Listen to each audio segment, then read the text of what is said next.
Hello, I'd like to talk to you about price floors. And let's use the example of a minimum wage. In fact, in this case, I'm going to still put, actually let me bring up my writing cursor. So let's say we're going to call this price, but the price of labor is going to be the wage rate. Here's the quantity over here. Let's put a supply curve. Now, I would assume that people would want to work more in this industry at higher wages, so I'm going to have a upward sloping supply curve. On the other side, employers I think would want to hire fewer employees at higher wages, so a downward sloping demand curve. And so here's our supply curve. Here's our demand curve. It's supposed to be a demand. I'll write out demand. That looks almost like a P, doesn't it?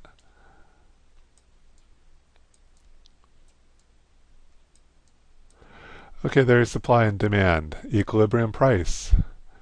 It's going to be right in here somewhere.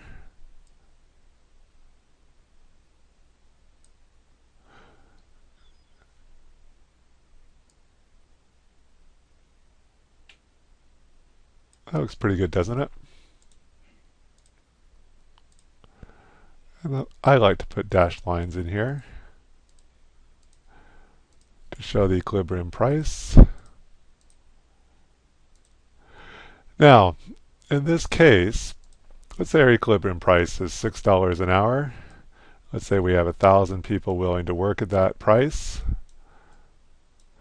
So now let's say the government comes in, or a state comes in and says, we want to have, that's too little. Workers really need to have at least, let's say $10 an hour. Well, at those minimum wage jobs, I would assume more people would want to work. So let's draw a line straight down, go over to the supply curve. Oops. Supply straight down. And more people would want to work. On the other side, on the demand side, take the $10 straight over to the demand curve, straight down. And that's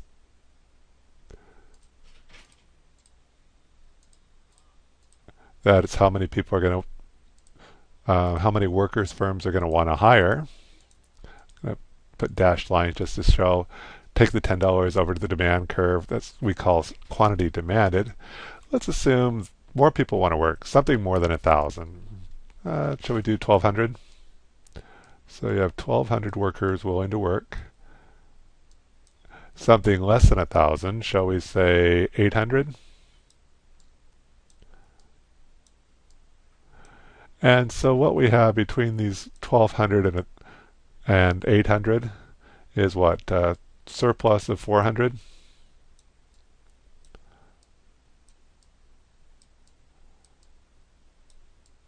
So one thing we would expect, if the price ceiling, or sorry, the price floor is above the equilibrium price, more people want to work, firms want to hire fewer workers, that creates a surplus. Well, what does a surplus do? Well, one of the things a surplus does is it makes it so now employers can have all these applications, even more applications than at equilibrium, and so they can be choosier. And so let's say an employer gets one application from somebody who's in college, hard worker, and another application from somebody who may be just as hard a worker, but says, I'm a repeated felon, I've done burglary, I've done some other felonies, I'm trying to get back on my feet, this job will really help me stay out of prison. And so you're trying to decide between the two, and a lot of times I think the employer is going to choose the person who does not have the felony. And so a lot of times that makes it even harder for people who are trying to get into the job market to get in. Likewise, people are going to have the lowest skills. They're going to have the hardest time finding the job because there's all these people trying to get these unskilled jobs.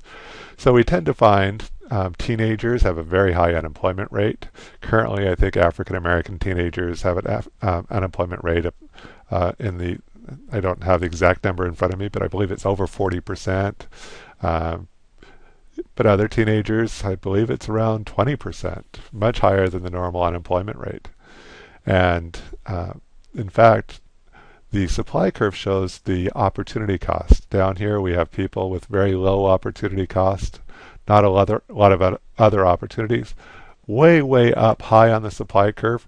If I offer $100 an hour to bag groceries at the local grocery store, I might see some plumbers, accountants, a couple $100 an hour. Lawyers are going to say, "Oh, let's see, should I serve my clients or should I go bag groceries?" A lot of them are going to say, "Let's go bag groceries." And so the higher the price, I can bid people away from other occupations.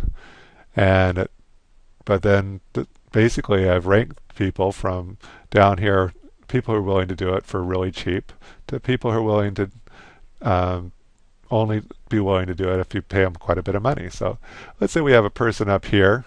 Let's draw him right here, or her, and this person's willing to do it for $12 an hour. Not a huge amount, but more than the $10. So this person's not going to be willing to do it. Let's say we'd have somebody in this range right here, and let's say this person's willing to do it for $7 an hour. Well, before at $6 an hour, this person wasn't willing to do our minimum wage work, which I like using bagging groceries, but it could be many different things. But now that the wage went up, they're more willing to do it. Down here, we actually may have had people who are willing to do it for $3 an hour. Not a lot of other good opportunities.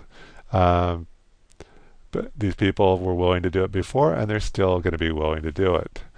Another question that comes up in minimum wage rules, in fact, let's bring it up here.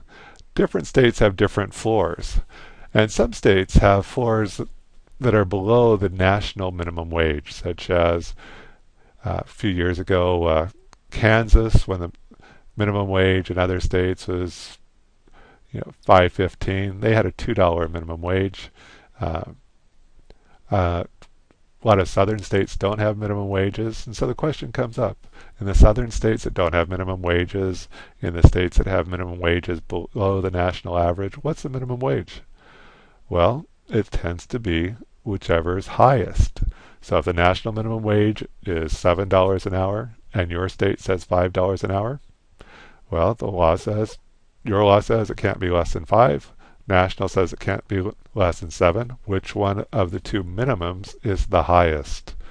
And so the southern states have minimum wages, and really all they're saying is we're not going to set our own minimum wage. It's just going to be the national minimum wage. Indiana, a few years ago, a lot of people were running on, we're going to raise the minimum wage, and they raised it to exactly the federal minimum wage. And so it probably didn't have any effect because federal said you had $7.25 as a minimum wage. Indiana said you had $7.25 as a minimum wage. Probably could have saved some committee time. But so it's whichever is the minimum. So if I say can't be less than 5, it's still 7. Now in California, let's say it's $8 an hour. Well, in California, it's still whichever is highest, and so the $8 is greater than the federal, so the minimum wage is still going to be $8 an hour. Talk to you later.